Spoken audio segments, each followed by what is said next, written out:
Bayangin, kamu bangun pagi di sebuah negara baru.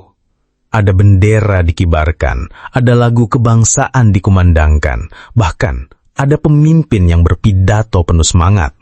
Tapi, sebelum matahari terbenam, negara itu udah hilang, lenyap, seolah nggak pernah ada. Gila kan?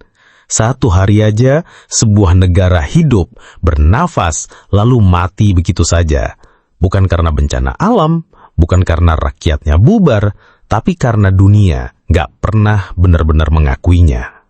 Pertanyaannya, gimana mungkin ada orang yang begitu nekat mendirikan negara, tahu-tahu hilang cuma dalam 24 jam?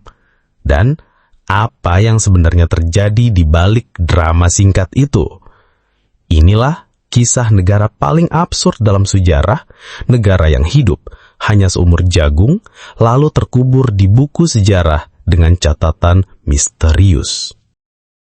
Untuk ngerti kenapa bisa ada negara yang cuma bertahan sehari, kita harus mundur ke Eropa pasca Perang Dunia I. Tahun 1918, perang memang selesai, tapi Eropa nggak langsung damai. Justru, banyak wilayah kaya tubuh yang baru aja dibelah. Perbatasan acak, rakyat bingung harus ikut negara mana, dan perebutan kekuasaan di mana-mana. Salah satu tempat paling panas ada di wilayah antara Jerman dan Belanda, tepatnya di kota Aachen. Di sanalah berdiri sekelompok orang yang kecewa sama pemerintahan pusat Jerman. Mereka merasa Berlin nggak bisa lagi melindungi ekonomi lokal, apalagi setelah perang bikin harga makanan melambung dan rakyat kelaparan. Lalu muncullah seorang tokoh eksentrik bernama Dr. Dorten, seorang pengacara yang ambisius. Ia ngotot bikin negara baru yang katanya bisa jadi solusi dari kekacauan. Negara itu dinamakan Republik Renania. Kedengarannya keren kan? Republik baru di tengah Eropa. Tapi jangan bayangin negara ini berdiri megah dengan tentara, parlemen, atau undang-undang rapi. Kenyataannya, itu lebih mirip eksperimen nekat. Dr. Dorten memanfaatkan kekosongan pasca perang, berharap dengan mendirikan negara baru, ia bisa dapat dukungan dari rakyat lokal, bahkan katanya juga dari Perancis, yang waktu itu memang punya kepentingan melemahkan Jerman. Masalahnya, rakyat sendiri justru bingung. Mereka udah capek perang, capek dijadikan pion. Tiba-tiba, ada orang yang bilang, "Hei, kita punya negara baru." Bagi kebanyakan orang, itu nggak masuk akal. Mereka cuma mau stabilitas, bukan lagi sebuah drama politik baru. Jadi bisa dibilang, bibit lahirnya negara satu hari ini bukan sekedar ide gila, tapi juga buah dari kekacauan politik, krisis ekonomi, dan ambisi pribadi yang campur aduk di awal abad ke-20. Sebuah panggung yang siap meledak, dan akhirnya beneran meledak, tapi cuma dalam sehari. Tahun 1923, Jerman lagi masuk masa paling suram. Bayangin aja, inflasi menggila, harga roti bisa naik berlipat dalam hitungan jam. Rakyat ngantri panjang cuma buat dapat sepotong makanan. Uang kertas, saking gak berharganya, ada yang dipakai buat bahan bakar kompor. Inilah era yang dikenal sebagai hiperinflasi Weimar. Di tengah kekacauan ini, Dr. Hans Adam Dorten melihat celah. Ia bilang, kalau Berlin gagal mengurusi rakyat, kita bikin negara sendiri. Ia memilih Rhineland, wilayah kaya sumber daya, dekat dengan Perancis, dan strategis banget karena berbatasan dengan sungai besar. Dorten gak sendirian. Ia punya dukungan diam-diam dari sebagian politisi, dan katanya, bahkan ada bisikan dari pihak Perancis. Kenapa? Karena Perancis pengen Jerman lemah. Kalau wilayah kaya-kaya Rhineland bisa lepas, Jerman gak akan pernah bisa bangkit lagi. Lalu, pada 21 Oktober 1923, Dorten dan pengikutnya mengumumkan berdirinya Republik Renania. Sebuah negara baru katanya lahir di jantung Eropa. Tapi pengumuman ini bukannya disambut sorak-sorai, justru jadi bahan ejekan. Rakyat lokal malah marah. Buat mereka, Dorten bukan pahlawan, tapi pengkhianat. Di mata rakyat, ia dianggap antek Perancis, dan siapapun yang dekat dengan Perancis saat itu dipandang musuh. Bentrok pun pecah. Para pendukung Republik Renania bentrok dengan buruh, dengan veteran perang, dan bahkan dengan rakyat biasa yang turun ke jalan. Kota-kota kayak Aachen, Essen, dan Koblenz mendadak jadi arena kerusuhan. Spanduk-spanduk Renania Merdeka dicabik-cabik, kantor pemerintahan darurat dilempari batu, dan banyak pejabat lokal melarikan diri. Bukan cuma konflik ide, tapi juga konflik fisik.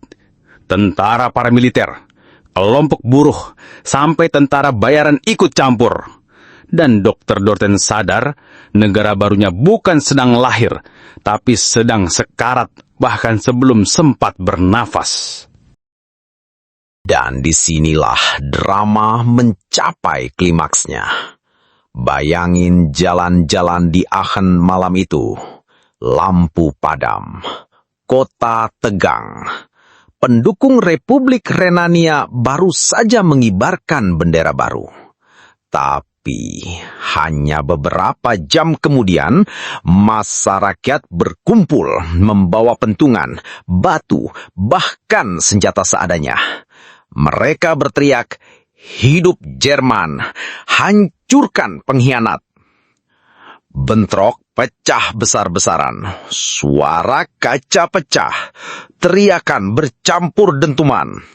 Kantor-kantor yang mendukung Republik Renania dibakar. Para pejabat yang sempat dilantik buru-buru kabur. Ada yang dikejar massa, ada juga yang disembunyikan tetangga. Di titik itu, Dr. Dorten harus mengambil keputusan besar, bertahan dan melawan, atau lari demi nyawa. Pilihannya jelas. Dengan wajah pucat, ia tinggalkan kota lewat jalan gelap, kabur ke Prancis dengan perlindungan pasukan asing. Dan begitulah, negara yang baru saja diproklamirkan runtuh hanya dalam hitungan jam. Rakyat menolak, pemerintah pusat mengecam, dan dukungan asing tak pernah benar-benar nyata. Yang tersisa hanyalah abu dari spanduk yang dibakar, catatan singkat di arsip sejarah, dan nama besar, Republik Renania, negara yang hanya hidup satu hari. Ironisnya, puncak konflik ini bukan diwarnai pertempuran antar negara dengan meriam dan tank, tapi oleh rakyat biasa yang menolak dijual ke kepentingan asing. Dalam satu malam, mereka buktikan lebih baik bertahan dalam kekacauan daripada tunduk kepada negara yang lahir dari ambisi segelintir orang. Tapi tunggu dulu, apakah Republik Renania benar-benar cuma lelucon sejarah yang lahir pagi dan mati malam? Di balik runtuhnya Republik Renania sehari itu, ada fakta yang jarang diomongin. Perancis ternyata memang punya tangan panjang di balik layar. Arsip diplomatik menunjukkan beberapa pejabat Perancis memberi sinyal dukungan kepada Dr. Hans Adam Dorten. Alasannya jelas, kalau Rhineland bisa dipisahkan dari Jerman, Perancis bakal lebih aman dan bisa mengendalikan wilayah kaya batubara dan baja itu. Tapi ironinya, begitu Dorten proklamasi, Perancis justru mundur teratur. Dukungan yang tadinya digadang-gadang mendadak menguap. Dorten ditinggal sendirian, sementara rakyatnya sendiri menolak. Dan ada satu fakta yang lebih getir. Sebagian rakyat Jerman memang muak dengan pemerintah Weimar, tapi mereka tetap menolak Republik Renania. Buat mereka, lebih baik hidup dalam inflasi dan kekacauan daripada dianggap antek musuh. Inilah twist paling pahit dari kisah ini. Negara sehari itu bukan gagal karena ide mustahil, tapi karena lahir di waktu yang salah, dengan dukungan yang rapuh, dan rakyat yang merasa dikhianati. Sejarawan modern menyebut, Republik Renania jadi simbol betapa rapuhnya Jerman di tahun 1920-an. Saking rapuhnya, eksperimen sekecil apapun bisa mengubah peta dunia. Kalau saja raja saat itu setuju, mungkin peta Eropa hari ini udah beda total dan hidup berguna. Dan begitulah, Republik Renania tinggal jadi catatan kaki sejarah. Negara yang cuma hidup sehari, lalu hilang di telan malam.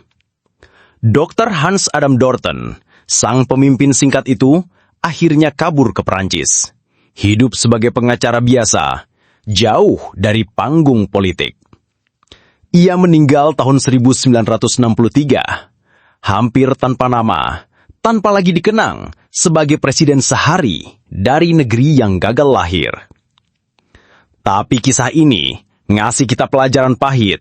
Sebuah negara gak bisa lahir cuma dari ambisi segelintir elit atau restu asing. Negara cuma bisa hidup kalau rakyatnya rela berdiri di belakangnya. Tanpa itu, sekuat apapun dukungan luar negeri, hasilnya tetap rapuh, runtuh, dilupakan.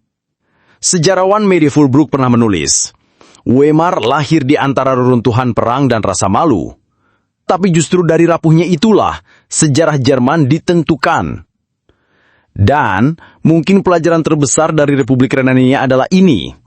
Kadang, sejarah bukan ditulis oleh negara besar, tapi oleh percobaan kecil yang gagal, yang justru bikin kita sadar betapa berharganya sebuah persatuan. Atau seperti yang tertulis di sebuah editorial surat kabar Jerman tahun 1923. Lebih baik sehari penuh penderitaan dalam persatuan, daripada 100 tahun hidup sebagai boneka asing.